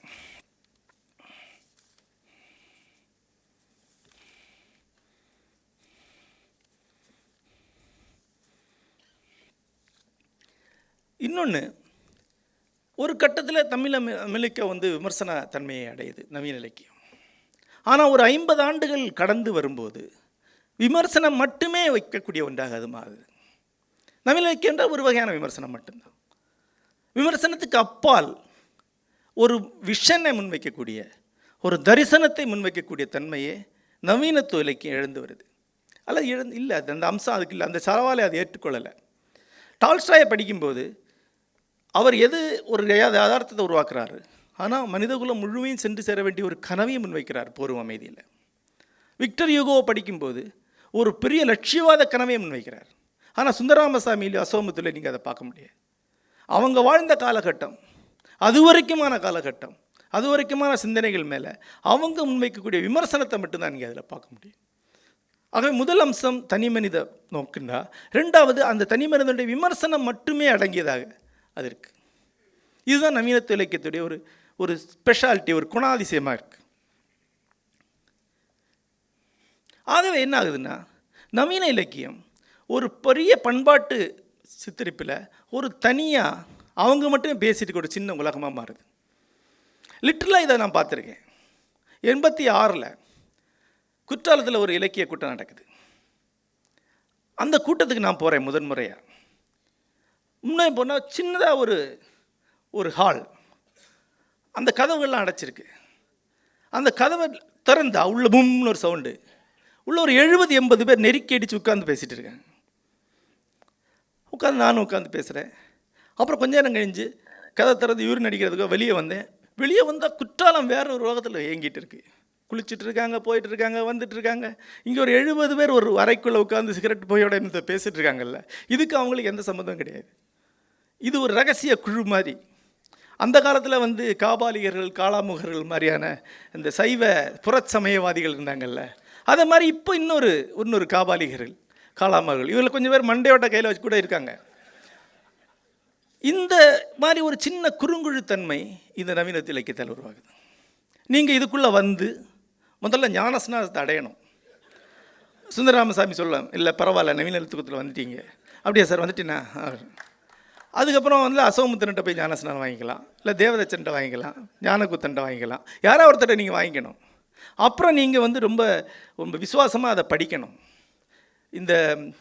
இவங்கெல்லாம் இருக்காங்களே, நம்ம இந்த இலுமினாட்டிஸ், அவங்களெலாம் 108 உறுதிமொழிகள் எடுக்கிறது, 1008 குறியீடுகளை கற்றுக்கொள்வது, இதெல்லாம் முடிஞ்ச பிறகு தான் அவங்க உள்ளே விடுவாங்க. அது மாதிரி நவீன இலக்கியத்துக்குள்ளே வரதா இருந்தால் நீங்கள் இதெல்லாம் கற்றுக்கணும். படிமம்னா என்ன தெரியுமா உனக்கு? தெரியாத, அப்போ படிச்சுட்டு வா. இல்லை 3ஆம் உலகம் என்னென்னு தெரியுமா? நவகாலினின்னு என்ன தெரியுமா? அப்புறம் 50 வார்த்தைகள். ஆனால் இன்னும் சொல்லணும்னா இந்த உறுதிமொழியை எடுத்து ஒரு 50 வார்த்தைகளை கற்றுக்கிட்டால் நீங்கள் உள்ளே வந்துட்டீங்க. அப்புறம் நீங்கள் எதையுமே படிக்க வேண்டியதில்லை, உள்ளே இருந்துக்கலாம். எனக்கு தெரிஞ்சு ஒரு 200-300 பேர் இந்த பிராந்தியத்தில் இவ்வளோ மட்டும் தெரிஞ்சுட்டு நடமாடிட்டே இருக்கிறாங்க 50 வருஷமாக. ஆனால் இப்படி ஒரு குறுங்குழுவாக இவங்க மாறிட்டாங்க. இந்த குறுங்குழுவுக்கும் வெளியதுக்கு சம்மந்தம் கிடையாது. வழி தவறி சில காகங்கள் உள்ள வரும் சமயங்கள். ஏதாவது ஒரு பேராசிரியர் தவறுதலாக வந்துடுவார். ஒரு 10 நிமிஷத்தில் மிரண்டுறோம், என்னங்க இது அப்படின்னு. முன்னாடி ஒரு முறை குற்றாலத்தில் நடந்தது இது. குற்றாலத்தில் 4 கவிஞர் தாராளமாக பேசிகிட்டு இருக்காங்க. ஏட்டு கண்ணுசாமி பார்க்குறாரு, தப்பாக ஏதோ இருக்குது, அவர் புரிந்தது. முதல்ல உடலே வேறு மாதிரி இருக்கும். சுந்தரம் ஜேஜேயில் சொல்லுவார், ஜேஜே உறுப்பில் சொல்லுவார், ஜேஜே சாலையில் நடந்து போனால் அவர்கிட்ட ஏதோ தவறாக இருப்பது ஒரு லௌகிகனுக்கு தெரிஞ்சுவிடும் அப்படின்னு. பெரும்பாலான நவீன இலக்கியத்தில் போலீஸ் உடனே பிடிச்சிடுவாங்க. பேர் என்ன அப்படின்னு கேட்பாங்க. பேரை கேட்டால் அவன் யூமா வாசிக்கு அப்படிமா, ஆம்பளையாக இருப்பான், அவர் கன்ஃபியூஸ் ஆகிடுவார். இல்லை உங்கள் ஃப்ரெண்டு பேர் என்ன? சாரு நிவேதிதா. இது ஒரு தனி உலகம். இந்த கண்ணுசாமி இவங்களை கூட்டு வராரு. கொண்டு போலீஸ் ஸ்டேஷனில் உட்கார வைக்கிறார். முதல்ல நீ என்னடா பண்ணுறேன்னா கவிதை அப்படிங்கிறா. கவிதையை கொடுன்னு படித்து பார்த்தா வேறு. நைட் ஃபுல்லாக உட்கார வச்சுட்டாங்க. காலையிலேயே போலீஸ் ஆஃபீஸர் எஸ்ஐ வரார். இப்போ கண்ணுசாமி சொல்கிறார், சார் 5 பேரை கஸ்டடி எடுத்துருக்கோம் சார். ஸோ மர்மமான மொழியில் அதை எழுதியிருக்காங்க சார், அதை புக்கெல்லாம் போட்டிருக்காங்க சார், பேசிக்கிறது அதை விட பயங்கரமாக இருக்குது சார். நான் கண்ணுசாமி கேட்குறவன் பேர் என்னன்னு கேட்டால் அண்ட பிரபஞ்சன் அப்படின்னு ஒருத்தர் சொன்னால் அவர் எப்படி அதை எதிர்கொள்வார்? அவர் ஏட்டு வராரு. ஏட்டு எஸ்ஐ வராரு. எஸ்ஐ அவர் பரவசம் ஆகிட்டார். சார் நீங்களாம் கவிஞர்களா? ஆமாம் சார், நானும் கவிஞர் தான் சார். அவர் உள்ளே வராரு. அப்புறம் அவர் டிராயரை திறந்து தை மகளே வருக தமிழ் கொண்டு தருக அப்படின்னு ஒரு 15 கவிதையை படிக்கிறார். அப்போ ஒரு கவிஞர் சொன்னால் இதுக்கு அந்த ஏட்டு அடித்த அடியே பரவாயில்லாமல் இருந்தது. இப்படி ஒரு தனி உலகமாக இவங்க மாறிடுறாங்க. இந்த உலகம் அது பாட்டுக்கு இயங்கிட்டு இருக்கு. இந்த ஒட்டுமொத்த பண்பாட்டு இயக்கத்திற்கும் இதுக்கும் சம்மந்தம் கிடையாது. உதாரணமாக நவீன இலக்கியத்தை நீங்கள் ஒட்டுமொத்தமாக எடுத்து பார்த்தா கூட தமிழ் இலக்கியத்தில் நடந்த மிகப்பெரிய விஷயங்கள் அதுக்குள்ளே பதிவாகலை, அதுக்குள்ள இல்லை. உதாரணமாக இந்திய எதிர்ப்பு போராட்டம் வந்து ஒரு வலுவான ஒரு நிகழ்வாக தமிழ் இலக்கியத்தில் கிடையாது. சுதந்திர போராட்டத்தவே கிடையாது. நவீன இலக்கிய படைப்புக்குள்ளே சுதந்திர போராட்டத்தை பற்றி வலுவான படைப்புன்னு எதுவுமே எழுதப்படலை. புதுமைப்பித்தன் அவர் காலத்தில் வாழ்ந்தார், அவர் கதையில் எங்கேயுமே அது குறிப்பே கிடையாது. அது மாதிரி எவ்வளோ விஷயங்கள். இப்போ எம்ஜிஆரோட ஆட்சி காலத்தில் என்ன மாற்றம் வந்தது தமிழ் இலக்கியத்தை பற்றி சொல்லிட முடியாது. இது வேற ஒரு ரியாலிட்டியாக இருக்குது. இவன் தனிப்பட்ட முறையில் உருவாக்கக்கூடிய யதார்த்தமாக இருக்குது. எது இருக்குது எது இல்லை என்று பார்த்தா நுட்பமான விஷயங்கள் அவ்வளோ இருக்குது, பெருவிட்டான விஷயங்கள் எதுவுமே இல்லை. இது ரொம்ப ஆச்சரியமான விஷயம். பூமணியோட கதையில் எப்படி விவசாயத்தில் இரிகேஷன் சிஸ்டம் கொஞ்சம் கொஞ்சமாக மாறி இடத்துக்கு போகிறதுங்கிற சித்திரம் இருக்கும், ஆனால் அரசியல் ரீதியாக நடந்துன்னு இருக்காது. கீராவுடைய கதையில் பெண்களுடைய மனநிலைகளில் வந்த மாற்றங்கள், ஒரு தலைமுறை வந்த மாற்றங்கள் அனைத்துமே இருக்கும். ஆனால் நைலக்ஸ் எப்போ வந்தது, எப்போ அவங்க வந்து கலர்படவை கட்ட ஆரம்பித்தாங்க, தகவல் இருக்காது. இதுதான் ஒரு குறுங்குழுவுடைய இலக்கியமாக இவங்களுக்குள்ளே அப்ரிசியேட் பண்ணக்கூடியதாக, பெரும்பாலான ஒரு பெரிய வட்டத்தை முற்றிலும் புறக்கணித்தக்கூடியதாக இருக்குது. இது வந்து அதனுடைய மூன்றாவது ஒரு குறையாக சொல்லலாம். இப்போ நாம் சொல்லணும்னா முதல் குறை வந்து அந்த இண்டிவிஜுவல் தனி மனித பார்வை. ரெண்டாவது வந்து விமர்சனம் மட்டுமே முன்வைக்கக்கூடிய ஒரு தன்மை. மூணாவது அதன் விளைவாக வரக்கூடிய தன்னுக்குள்ளே தானே குறுகி கொள்ளக்கூடிய ஒரு தன்மை. நான்காவதாக அதுக்கு ஒரு அறிவார்ந்த தன்மை இருக்குது. இப்போ இந்த விமர்சனத்தன்மை என்பதே ஒரு அறிவார்ந்த தன்மை தான். அறிவார்ந்த தன்மை என்பதை நான் லாஜிக்குங்கிற அர்த்தத்தில் சொல்கிறேன், தர்க்கபூர்வமான தன்மை. அதுக்கு பல விதமான கொள்கை பார்வைகள் இருக்குது. தமிழகம் இப்படி செயல்பட்டு கொண்டு இருக்கிறது, இதனுடைய பொருளியல் கூறுகள் என்ன, இதனுடைய பண்பாட்டு கூறுகள் என்ன, இது வந்து எதிர்காலத்தில் இப்படி நடக்கக்கூடும், இது இவ்வளோலாம் பார்க்கக்கூடிய அளவுக்கு விரிவான பார்வை உடையவர்கள் இருக்காங்க. எனக்கு தனிப்பட்ட முறையில் நவீன இலக்கியத்தினுடைய பிதாமகர்கள் சொல்லக்கூடிய சுந்தர ராமசாமி, அசோகமித்திரன், ஜெயகாந்தன், இவங்க எல்லாட்டையுமே கிட்டத்தட்ட மாணவ உறவு உண்டு, மிக நெருக்கமான உறவு உண்டு. இவங்க அத்தனை பேருக்கும் பொதுவாக இருக்கக்கூடிய அம்சம் நான் எதை சொல்லுவேன்டா அறிவார்ந்த தன்மை தான். இதை பிரமிழ் வந்து அறிவார்த்தம் அப்படின்னு ஒரு வார்த்தை சொல்கிறார். அறிவே அர்த்தமாது, அர்த்தம்னா விழுப்பொருள் என்ற அர்த்தத்தில், அழிவே விழுப்பொருளாக இருக்கிறது.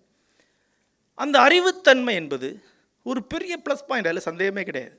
ஏன்னா நம்ம வந்து அறிவார்ந்த தன்மைக்கு எதிரான நம்பிக்கை சார்ந்த ஒரு சமூகம், உணர்ச்சி கொந்தளிப்புகளுடைய ஒரு சமூகம். ஆகவே ஒரு அறிவார்ந்த சமூகம், ஒரு அறிவார்ந்த தன்மை இலக்கியத்துக்கு ஒரு பெரிய தனித்தன்மையாக இருக்குது. ஜெயகாந்தனுக்கும் அவர் வாழ்ந்த காலகட்டத்தில் வேறுபாடு என்ன? என்னுடைய மாமனார் என்கிட்ட சொன்னார், அவர் ஜெயகாந்தனுடைய பெரிய பக்தர். ஜெயகாந்தன் உங்களுக்கு என்ன கொடுத்தார் அப்படின்னு கேட்டேன். என்னுடைய வாழ்க்கையை பற்றி நானே முடிவெடுக்கலாங்கிறது ஜெயகாந்தன் தான் சொன்னார் அப்படின்னு. எனக்கு கொஞ்சம் ஆச்சரியமாக இருந்தது. ஏன் அப்படி? இல்லை, யாரை கல்யாணம் பண்ணிக்கலாம், எந்த வேலைக்கு போகலாங்கிறத முடிவெடுக்கக்கூடிய உரிமை எனக்குண்டு என்பதை எனக்கு முதல்ல சொன்னவர் ஜெயகாந்தன் தான். தமிழ் சமுதாயத்தை அவர் தான் சொல்லிக் கொடுக்குறார். வெறும் நம்பிக்கையில், மரபில், குடும்பத்தில், ஜாதியில், மதத்தில் விழுந்து கிடந்த மக்களுக்கு அறிவார்ந்த குரல், அறிவின் பெருங்குரல் என்று நான் ஜெயகாந்தனை சொல்கிறேன். ஒரு பெரிய குரல், அது சாதாரண விஷயம் இல்லை. அவர் நம்பிக்கையில் உடைக்கிறார், தர்க்கபூர்வமாக பாருன்னு சொல்லி கொடுக்குறார். ஜெயகாந்தன் கதைகளை இப்போ யோசித்து பாருங்கள். சமூகம் என்பது 4 பேர், புதுச்செருப்பு கடிக்கும், எல்லாமே ஒரு அறிவார்ந்த சீண்டல் தான். அவருடைய கதைகளுடைய மையம் என்பது ஒரு அறிவார்ந்த தன்மையோடு தான் இருக்குது. அது சுந்தரராமசாமி இன்னும் மண்மையாகவும் பூடகமாக இருந்தாலும் அதுவும் அறிவார்ந்த தன்மை தான். பெரும்பாலும் பிளைனாகவும் சாதாரணமாகவும் சொல்லப்பட்டிருந்தாலும் கூட அசோகமித்திரனுடைய சாராம்சமும் அறிவார்ந்தது தான். இப்போ நீங்கள் நினைவில் வரக்கூடிய கதைகளை யோசித்து பாருங்கள். ஜெயகாந்தனுடைய கதைகளை, பெரும்பாலான கதைகள் அறிவார்ந்த ஒரு நீங்கள் நம்பிட்டு இருக்க விஷயங்களுக்கு எதிரான ஒரு அறிவார்ந்த தாக்குதலாக அது இருக்கும். நான் வந்து இளம் வயதில் ஒரு கதை படிக்கிறேன், ஜெயகாந்தனுடைய கதை. ஒருவருடைய மனைவி பக்கத்து வீட்டில் இளைஞன்கிட்ட பேசிகிட்டு இருக்கா. அவன் ஏதோ புத்தகம் கொண்டு கொடுக்குறா. இவளுக்கு புத்தக படிப்பில் என்று ஆர்வம் இருக்குது. அவள் வந்து அவங்க கூட சுவாரஸ்யமாக இலக்கிய விவாதம் பேசுகிறா. அவங்க தனியாக இவன் இல்லாமல் அவங்க பேசிகிட்டு இருக்கும்போது ஊர்க்காரங்களாம் சேர்ந்து வெளியே பூட்டு போட்டுறாங்க. பூட்டு போட்டு இவருக்கு ஃபோன் பண்ணுறாங்க, நீங்கள் வாங்க உங்கள் மனைவியை கையும் களவும் பிடிச்சிட்டோம் அப்படின்னு. அவர் வந்து இறங்குறார். வந்து இறங்கினோட முதல் விஷயம், ஏன் வீட்டு தாழ பூட்டு போடுறதுக்கு உங்களுக்கு யார் அதிகாரம் கொடுத்தது? இது என்னுடைய தனிப்பட்ட வாழ்க்கை, நான் என்ன வேணாலும் பண்ணுவேன், என் வாழ்க்கை நீ கண்காணிக்கக்கூடாது. கண்காணிக்கிறதுக்கான எந்த உரிமையும் உனக்கு கிடையாது. முதல்ல போங்க, நான் போலீஸில் கேஸ் கொடுக்குறதுக்கு முன்னாடி அப்படின்பா. என்னடா இது சொல்கிறான்னு அவங்க போயிடுவாங்க. அவர் கதை திறப்பார். அந்த பையனும் பொண்ணு அழுதுட்டுருக்காங்க. அவன் சொல்கிறான், தம்பி ஒன்றும் பிரச்சனை இல்லை, நாளைக்கு வா, அப்புறம் பேசுவோம், ஒன்றும் பிரச்சனை இல்லை, நாளைக்கு வந்து பேசிட்டு அப்படின்ற. இப்போ அந்த பொண்ணு வந்து, இப்போ நான் வந்து ஆசை இளைஞன், 18 வயசு, உடனடியாக வந்து ஒரு KR விஜயா முத்துராமன் சீன் அங்கே எதிர்பார்க்குறேன்.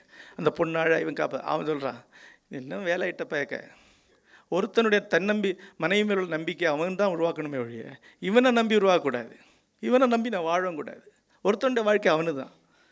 சரி விடு, அடுத்த பாடு சாப்பாடு தான் சமையல், அப்படி முடிஞ்சது கதை. எனக்கு அது அந்த வயசில் அப்படி ஒரு கொந்தளிப்பை கொடுத்தது. அப்படின்னா இந்த கும்பல் சமூகம் என்ற இந்த 4 பேர் இதெல்லாம் ஒரு பொருட்டே கிடையாது. யோசித்து பாருங்கள், இந்தியா மாதிரியான ஒரு சமுதாயத்திற்கு தனி மனிதன்கிற விஷயத்தை அறிமுகம் பண்ணுறா, இண்டிவிஜுவல்ங்கிற விஷயத்தை கொண்டு வந்து கொடுக்குறேன். இண்டிவிஜுவல் ரைட், இண்டிவிஜுவல் இமோஷனாலிட்டியில் ஒரு சமுதாயம் தலையிடக்கூடாதுன்னு சொல்கிறார். இன்றைக்கும் கூட ஜெயகாந்தனோட இந்த குரல் நமக்கு அதிர்ச்சி விட்ட குரல் தான். உங்கள் பொண்ணு செல்ஃபோனில் யார்ட்ட 1/2 மணி நேரம் பேசுனீங்கன்னா மெதுவாக வாசலில் என்னதை கேட்கக்கூடிய ஆட்கள் தான் நாம். அந்த இண்டிவிஜுவலிட்டி தலையிடக்கூடாதுன்னு நமக்கு தோன்றதில்லை. அல்ல அவங்களுடைய ஒரு புக் ஷெல்ஃபை வந்து அவங்க இல்லாத போய் பார்க்கக்கூடாதுன்னு நமக்கு தோன்றதில்லை. இன்றைக்கு ஜெயகாந்தன் இருந்தால் நீ இன்றைக்கி அதே அர்ப்பணார்த்தாண்டா இருக்கான்னு சொல்லுவார். அந்த அறிவார்ந்த பெருங்குரல் ஜெயகாந்தனில் அது ரொம்ப பிரபலம் அடைந்தது. ஆனால் சுந்தரராமசாமியில், அசோகமுத்தரில், ஜி நாகராஜனில் தொடர்ந்து அது இருந்துக்கிட்டே தான் இருக்குது.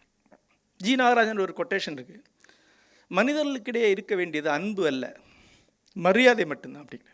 தமிழில் பெரிய அளவுக்கு அது வந்து பேசப்பட்ட ஒரு வரி. அது நம்ம அன்பு, தியாகம், கருணைன்னு சொல்லிட்டு இருக்கோம். மதிப்பு தான் இருக்கணும். அன்பு அது இருந்தால் இருக்கட்டும், இல்லாட்டிட்டானே. எவ்வளோ வழிகள் வழியாக இந்த நவீன இலக்கியவாதிகள் நம்மளை அறிவார்ந்து செயல்படுவதும் அறிவார்ந்து சிந்திக்கவும் கட்டாயப்படுத்தியிருக்காங்க. இன்றைக்கு அவருடைய பெரும் பங்களிப்பு என்று பார்த்தா அதுதான்.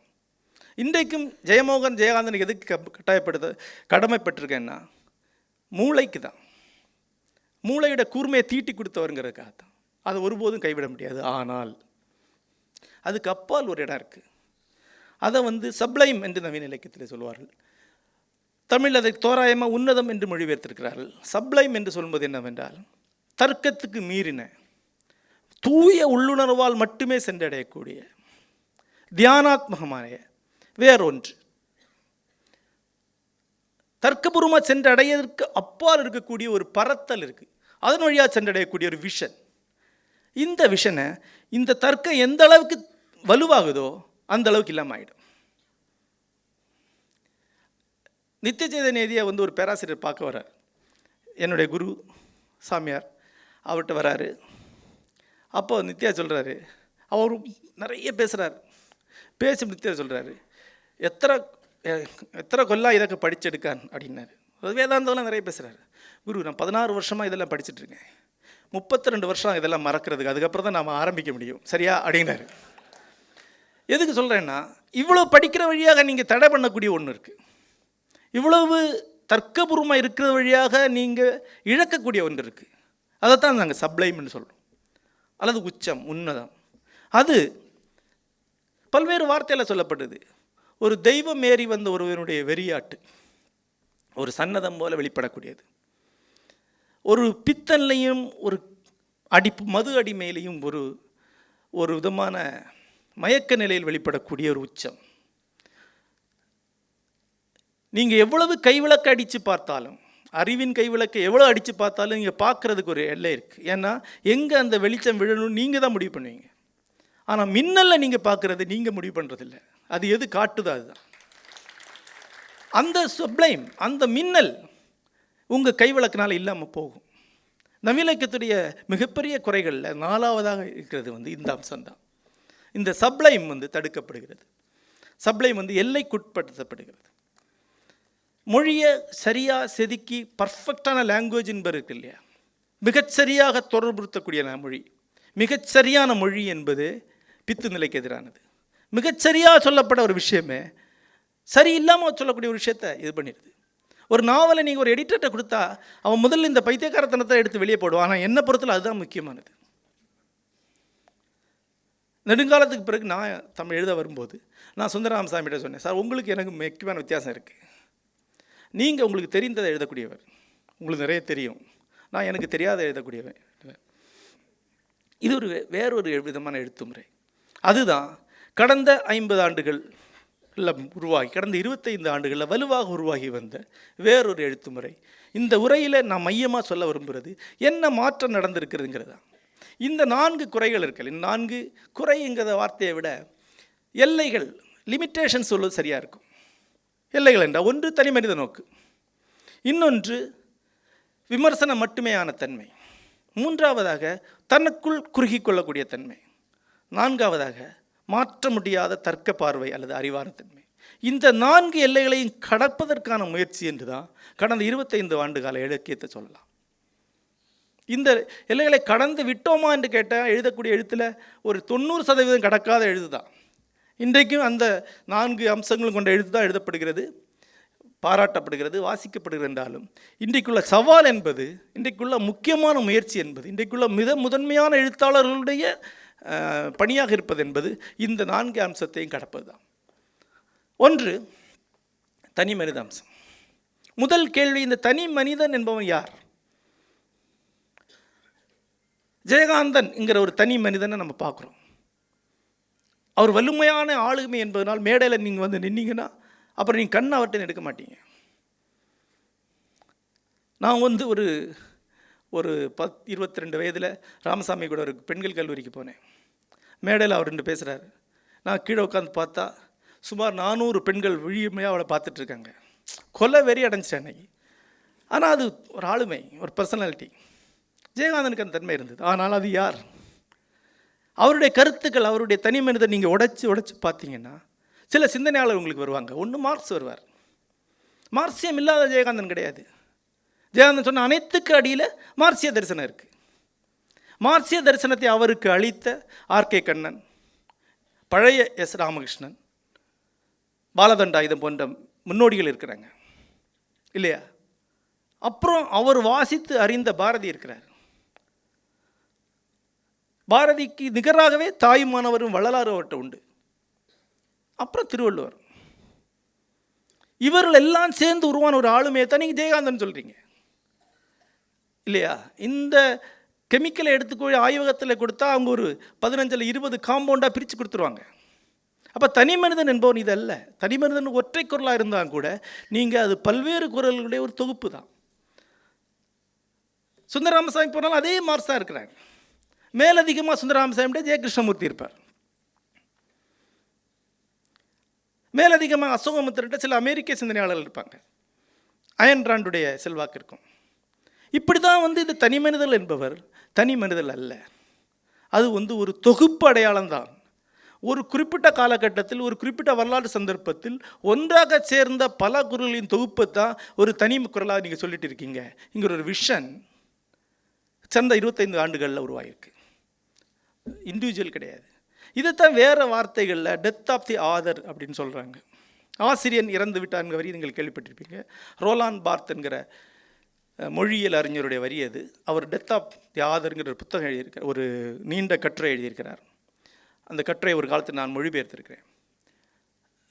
அந்த கட்டுரையுடைய செய்தி, அந்த தலைப்பு ரொம்ப மிஸ்லீடிங்கானது. அந்த தலைப்பினுடைய இனிமேல் எழுத்தாளனே கிடையாதுன்ற அர்த்தம் அதுக்கு வருது. அப்படி அல்ல. நீ யாரை எழுத்தாளன் நினைத்து கொண்டிருக்கிறாயோ, எழுத்தாளன் என்ற ஒரு ஆளுமை நீ கற்பனை வைத்திருக்கிற அந்த ஆளுமை இனிமேல் கிடையாது. அப்போ நான் அங்கே இருக்கிறது யார்? அந்த எழுதக்கூடியவன் யார்? அது ஒரு மனிதன் அல்ல, ஒரு பண்பாட்டு சூழலில் கட்டமைக்கப்பட்ட ஒரு பர்சனாலிட்டி, ஒரு பண்பாட்டு சூழலில் தன்னை தொகுத்து கொண்ட ஒரு ஆளுமை. ஜெயமோகன் என்பவன் என்னுடைய இந்த பண்பாட்டு சூழலில் பல்வேறு நூல்களிலிருந்து, பல்வேறு முன்னோடிகளிலிருந்து நான் உருவாக்கி கொண்ட ஒரு ஆளுமை தான். காந்தி, சுந்தரராமசாமி, நித்யஜெயந்தி, நாராயணகுரு என்று ஒரு ஒரு கலவை என்கிட்ட இருக்குது. ஆக இந்த தனி மனிதனை இப்படி பிரித்த உடனேயே பழைய தனி மனிதவாதம் வந்து குறைந்து போயிட்டு, இது நவீன இலக்கியத்துடைய மிக முக்கியமான தரிசனம். இன்றைக்குள்ள எழுத்தாளன் ஜெயகாந்தனை போல இப்படி நின்று நான் சொல்கிறேன் என்று சிம்மம் போல உருவ முடியாது. இன்றைக்குள்ள எழுத்தாளன் இங்கே மேடையில் நின்று ஓ மானிடா என்று பேச முடியாது. ஜெயகாந்தன் தான் கடைசியாக அந்த மானிடா குரலை நோக்கி பேசிய கடைசி எழுத்தாளர் என்று சொல்லலாம். அது பாரதி சொல்கிறார், மானுடா என்கிறார். ஜெயகாந்தன் சொல்லுவார், நான் சொல்ல மாட்டேன், ஏன்னா நான் ஒரு ஒரு பர்சனாலிட்டி அல்லன்னு எனக்கு தெரியும். நான் வந்து பல்வேறு அடையாளங்களுடைய ஒரு பெரும் தொகுப்புன்னு எனக்கு தெரியும். என்னுடைய படைப்பிலையும் அப்படி என்ன ஒரு பர்சனாலிட்டியாக முன்வைக்க மாட்டேன். என்னுடைய படைப்பு வழியாக தெரியக்கூடிய ஜெயமோகன் பல்வேறு முகங்கள் கொண்டதாகவும் பல்வேறு தருணங்களுக்கு ஏற்ப தன்னை தொடர்ந்து வளர்த்து வெளிப்படுத்தக்கூடிய ஒரு பர்சனாலிட்டியாக தான் இருப்பார். ஒரு பர்சனாலிட்டி அல்ல. ஆகவே ஜெயமோகன் என்ன சொல்கிறார் என்ற கேள்வியை என் படைப்பில் கேட்கவே முடியாது. என்கிட்ட திருப்பி திருப்பி கேட்கக்கூடிய கேள்வி, இந்த இதில் வந்து உங்கள் பார்வை என்பது தெளிவாக இல்லையே.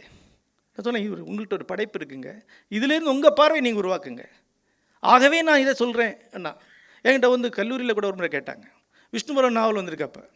விஷ்ணுபுரம் நாவலை படித்தவர்களுக்கு தெரியும், அதனுடைய எல்லைக்குள்ளே போய் கடைசியாக ஆசிரியர் என்ன சொல்கிறாருன்னு முடிவை சென்றடைய முடியாது.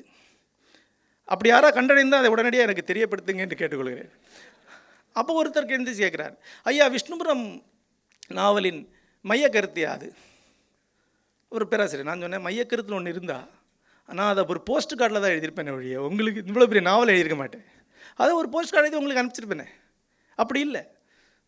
இதுதான் நவீன இலக்கியத்தில் நடந்த முக்கியமான முதன்மை மாற்றம்.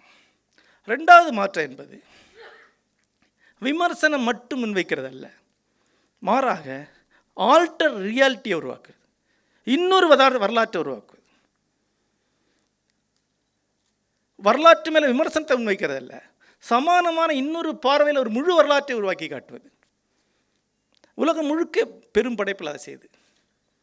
இந்திய சுதந்திர போராட்டம் மேலே எனக்கு விமர்சனங்கள் இருக்கின்றால் அந்த விமர்சனங்களை கூர்மையான சில கதைகளாக எழுத மாட்டேன். மொத்த இந்திய சுதந்திர போராட்டத்தையுமே வேறொரு வரலாறு உருவாக்கி காட்டுவேன். ஒரு சமான வரலாறு அது அங்கே இருக்கும். உதாரணமாக இந்தியாவுடைய சுதந்திர போராட்டத்தை காந்திய பார்வையில் நீங்கள் எழுதலாம் இல்லையா? அன்றைக்கு இருந்த வணிகர்களுடைய பார்வையில் ஒரு வரலாறு இருக்கும் என்று வச்சுங்க. அது எதுனா வேறொரு வரலாறு வருது இல்லையா? எப்படி புது வணிகர்கள் உருவாகி வந்தாங்க, மரபான வணிகர்கள் எப்படி மறைந்தாங்க, எழுதக்கு வாய்ப்பு இருக்குது இன்றைக்கு கூட. ஏண்டா பழைய வரலாறு எடுத்து பார்க்கும்போது மொத்த சென்னையுடைய வணிகமும் கோமட்டி செட்டியால் கையில் இருந்ததாகத்தான் வரலாறு சொல்லுது. பெரும்பாலான வணிகம் என்பது அடையாறு கூவம் என்ற 2 ஆறுகளில் படகுகள் வழியாக நடந்திருக்கு.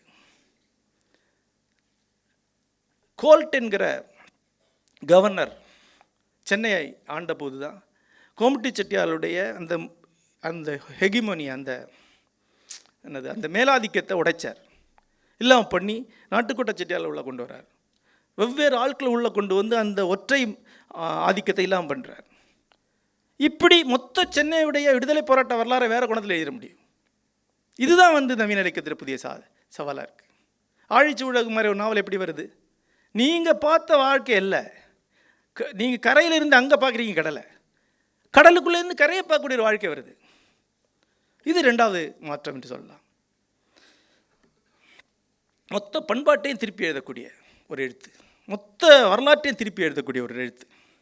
கடைசியாக வந்து சப்ளைம் எழுதுவதற்கு, அந்த சப்ளைமை அடைவதற்கு மிகப்பெரிய தடையாக இருக்கிறது கட்டமைக்கப்பட்ட திட்டமான மொழி தான். அந்த மொழியை வந்து உடைத்து, அந்த மொழியுடைய இலக்கணத்தை கூட மீறி ஒரு கட்டற்ற மொழியை உருவாக்குவது. இது நான் சொல்வது உங்களுக்கு புரிவது ரொம்ப ஈஸி. நீங்கள் யாராவது ஒரு சின்ன அறுவை சிகிச்சை செய்திருந்தீர்கள் என்றால் அந்த மயக்க மருந்து உங்களுக்கு செலுத்தி கொஞ்சம் நேரம் வந்து ஒரு நிலை இருக்கும் பாருங்கள், அல்லது முழிக்கும்போது ஒரு நிலை இருக்கும் பாருங்கள். அந்த நிலையில் நீங்கள் அடைந்ததை எதையுமே நீங்கள் மறந்துருக்க மாட்டீங்க. ஏன்னா நீங்கள் அது வரைக்கும் அறியாத வேறொரு உலகம் அதில் திரும்பும். நிறைய பெண்களுக்கு வந்து பிரசவம் முடிந்து குழந்தை வெளிவந்த ஒரு 5-6 நிமிடங்கள் வேறு உலகம் இருக்கும் அப்படிம்பாங்க. உங்கள் சித்தத்துடைய ஆர்டர் இருக்குது, அது கலைந்து போய்விடுறது. அந்த ஆர்டர்னால் மறைக்கப்படாத ஒரு ஆழ்மனம், ஒரு சப்கான்ஷியஸ் வெளியே வருது. அதை வெளிவரதுக்கு தடையாக இருக்கிறது என்னென்னா உங்களுடைய புழக்க மொழி, நீங்கள் அன்றாடம் பயன்படுத்தக்கூடிய மொழி தான். அந்த மொழி எப்படி கடக்கிறது? அந்த மொழியை கடப்பதற்கு பல்வேறு வழிகளை நவீன இலக்கியம் உருவாக்குது. கட்டற்ற மொழி, படிமங்கள் நிறைஞ்ச ஒரு மொழி, சுற்றி சுற்றி சுழலக்கூடிய ஒரு மொழி, அப்புறம் எது வருதோ அதை ஆட்டோமேட்டிக்காக எழுதுறது. இப்போ என்னுடைய வழி என்றால் நான் தேடிட்டே இருப்பேன், எனக்கு ஒரு வார்த்தை கிடைக்கும், ஒரு சொற்றொடர் கிடைக்கும். அந்த சொற்றொடரையே திருப்பி திருப்பி திருப்பி திருப்பி திருப்பி சொல்லிகிட்டே இருந்தோம்னா அதை எழுத ஆரம்பிக்கும்போது ஒரு சில நேரம் சில பக்கங்களுக்கு ஒரு ஹைட் வரும், சில பக்கங்களுக்கு நாம் நினைக்காத ஏதோ ஒன்று நடக்கும். அது ஒரு ஹைட். இந்த விஷயத்துக்கு பழைய இலக்கியத்தில் இடம் கிடையாது. ஓரளவுக்கு பழைய எழுத்தாளர்களில், நவீன எழுத்தாளர்களில் நகுலன் என்கிற எழுத்தாளர் மட்டும்தான் இந்த சகுதியை ஓரளவுக்கு முயற்சி செய்து பார்த்துருக்கிறார். ஆனால் நவீன இலக்கியத்தில் இது மிக முக்கியமான அம்சம். அதாவது எழுத்தாளனுக்கு எது தெரியாதோ அதை அவன் எழுதியிருப்பான், எழுத்தாளனால் எது விளக்க முடியாதோ அதை எழுதியிருப்பான். ஒரு ஞானியில் தியானம் கைகூடுவது போல எழுத்து ஒரு எழுத்தாளன் நடந்திருக்கும். எழுத்தாளனை விட மிகப்பெரிய ஒன்று அவனில் வந்திருக்கும். சாமி மலையேறின பிறகு பூசாரி ரொம்ப சாதாரண ஆள் தான், அடுத்த நிமிஷமே டாஸ்மாகில் உட்காந்துருப்பார். அதுபோல் நான் எழுதக்கூடிய எழுத்தை விட மிகச்சிறியவன் என்று நான் என்னை உணரக்கூடிய தருணங்கள் உண்டு. விஷ்ணுமுறை எழுதினவனை விட ஜெயமோகனை விட மிக மிகச்சிறிய சாதாரண ஒரு ஆள் தான் ஜெயமோகன் என்கிற ஜெயமோகன். இந்த வேறுபாடை அடைவது எப்படிங்கிறது நவீன இலக்கியத்துடைய மிக முக்கியமான ஒரு சேலஞ்சாக இருக்குது. இந்த மாற்றத்தை எப்படி சொல்லலான்னா, புதுமைப்பித்தன் ஆற்றங்கரை பிள்ளையார்னு ஒரு கதை எழுதியிருக்கார். ஒரு ஆற்றங்கரை ஒரு பிள்ளையார் இருக்கார். அந்த பிள்ளையார் உட்கார்ந்துருக்கிற கோணத்தில் தொடர்ந்து வரலாறு எப்படி மாறிப்போகுதுன்னு காட்டுறார். அந்த பிள்ளையார் நிறுவப்பட்ட காலத்திலிருந்து, வரலாற்று காலத்திலிருந்து ஜனநாயக காலம் வரைக்கும் தொடர்ந்து ஒரு ஆற்றங்கரை பிள்ளையாருடைய பார்வை வழியாக எப்படி வரலாறு தொடர்ந்து உருமாறி போயிட்டே இருக்குன்னு காட்டக்கூடிய கதை அது. அந்த கதையில் நீங்கள் சுந்தரராமசாமியோட புளியமரத்தின் கதைக்கு வரலாம். ஒரு புளியமரம் நகர் நடுவில் நிற்குது. அது ஒரு தொன்மத்தில், ஒரு பழைய காலத்தில் நிற்குது. அதனுடைய அந்த தொடக்கம்னா அது ஒரு புராணம் மாதிரி இருக்குது அதனுடைய தொடக்கம். அதன் பிறகு அரசர் காலகட்டம். அது நடு குளத்தில் நிற்குது. அரசர் அந்த வழியாக வராரு. குளத்துடைய நாத்தம் தாங்க முடியல, குளத்தை தூர்க்க அணையிடுறாரு. தூத்துடுறாங்க. ஜங்ஷனுக்கு வந்துடுது. இப்போ புளியமரத்தடி ஜங்ஷன் ஆகிடுது. அது அங்கே ஒரு அடுத்த வாழ்க்கை ஆரம்பிக்குது. சுதந்திர போராட்டம், சுதந்திரம் கிடைக்குது. அடுத்த காலகட்டம் வணிக போட்டி. அப்புறம் புளியமரத்தை வெட்டிடுறாங்க. ஆற்றங்கரை பிள்ளையார் கதையுடைய இன்னொரு வடிவம் தான் இது புளியமரத்தின் கதை. இந்த ரெண்டு கதைக்கும் ஒரு பொது அம்சம் இருக்குது. இது ரெண்டுமே அந்த ஒரு மையத்தை முன்வைத்து அந்த மன்னியத்தின் வழியாக வரலாறு எப்படி சுற்றி சுழல்கிறதுங்கிறத காட்டு. ஏறத்தாழ அதுதான் விஷ்ணுபுரம். ஒரு நகரத்தின் நடுவில் பிரம்மாண்டமான ஒரு விஷ்ணு படுத்திருக்கிறார். ஒரு யுகத்துக்கு ஒரு முறை அவர் புரண்டு படுப்பாருங்கிற தொன்மம் இருக்குது. நாவல் ஆரம்பிக்குது. நாவல் தொடங்கும்போது அது 10ஆம் நூற்றாண்டு வாக்கில் அதனுடைய உச்சகட்டமாக இருக்குது. மிகப்பெரிய ஒரு திருவிழா நடக்கிறது அந்த மொத்த காடு. அதன் பிறகு நாவல் பின்னாலே போய் 5ஆம் நூற்றாண்டில் அந்த ஆலயத்தை பௌத்தர்கள் கைப்பற்றின போது அது ஒரு பௌத்த மையமாக எப்படி ஆச்சுன்னு சொல்லுது. மறுபடியும் திருப்பி 13ஆம் நூற்றாண்டில் தொடக்கத்தில் இஸ்லாமிய படையெடுப்புக்கு பிறகு கைவிடப்பட்டு அழிந்து இடிஞ்சு எல்லாராலையும் மறக்கப்பட்டு ஒரு பெரிய ஃப்ளட்டு அந்த நகரத்தை மூடிடுது. ஒரு கவிஞனுடைய படைப்பில் விஷ்ணு புரண்டு படுத்தார்னு வருது. அப்படி நாவல் முடியுது. இந்த முதல் 2 கதைகளுக்கு இந்த நாவலுக்குள்ள வித்தியாசம் என்னன்னு பார்த்தால், முதல் 2 நாவல்லையும் ஆசிரியனுடைய பார்வைன்னு ஒன்று இருக்குது. புளியமரத்துடைய அழிவை சுந்தரக்கூடிய சுந்தரராமசாமி அந்த கதையில் இருக்கிறார். விஷ்ணுபுரத்தில் அப்படி ஒரு ஆசிரியனுடைய பார்வை கிடையாது. விஷ்ணுபுரத்தில் ஆசிரியன் ஒரு பக்கம் அவன் என்ன சொல்கிறானோ அதுக்கு விசுவாசமாக இருக்கான். கடைசியாக அந்த மையத்தில் படுத்திருக்கக்கூடிய விஷ்ணு என்பது விஷ்ணுவா? விஷ்ணு தான். ஆனால் ஒரு பழங்குடிகளுடைய தெய்வமாகவும் இருக்கலாம். அது ஒவ்வொன்றுக்கும் வேறு வேறு வேறு கதைகள் இருக்குது. ஒரு நிகழ்ச்சிக்கே 3 வெர்ஷன் இருக்குது, அல்லது 4 வெர்ஷன் இருக்குது. ஒவ்வொரு தரிசனத்துக்கும் வேறு வேறு வெர்ஷன் இருக்குது. அப்போ அது விரிஞ்சு போகுது. இன்னொரு பார்வையில் அது இந்தியாவுடைய வரலாறே தான். இந்தியாவுடைய கடந்த 2000 வருஷ வரலாறுடைய இன்னொரு குறியீட்டுத்தரமான ஒரு சுருக்கம் என்று விஷ்ணுபுரத்தை சொல்ல முடியும். இந்த பார்வை தான் அடுத்த கட்ட எழுத்துடைய ஒரு வடிவம் என்று சொல்லலாம். இது ஏற்கனவே எழுதனுடைய தொடக்கத்திலிருந்து வரக்கூடிய ஒரு தொடர்ச்சி, அதில் சந்தேகமே கிடையாது. ஆற்றங்கரை பிள்ளையார்லேருந்து தான் விஷ்ணுபுரம் வந்திருக்கும். ஆனால் ஆற்றங்கரை பிள்ளையாரோ புளியமரத்தின் கதையோ சென்று சேரக்கூடிய ஒரு கூர்மைக்கு பதிலாக ஒரு விரியின் தன்மை, பலகுரல் தன்மை, ஒன்றை ஒன்று மறுத்து கூட விரியக்கூடிய தன்மை, மையமாக ஒன்றை நிறுவாமல் ஆசிரியனுடைய பார்வை என்று ஒன்றை சொல்லாமல் ஒட்டுமொத்த வரலாற்றை வேறொரு கோணத்தில் பார்க்கக்கூடிய ஒரு தன்மை இந்த நாளில் அமைந்திருக்கு. இதுதான் கடந்த 25 ஆண்டுகளில் தொடர்ச்சியாக இலக்கியத்தில் நடந்த மாற்றம் என்று சொல்ல முடியும். நன்றி.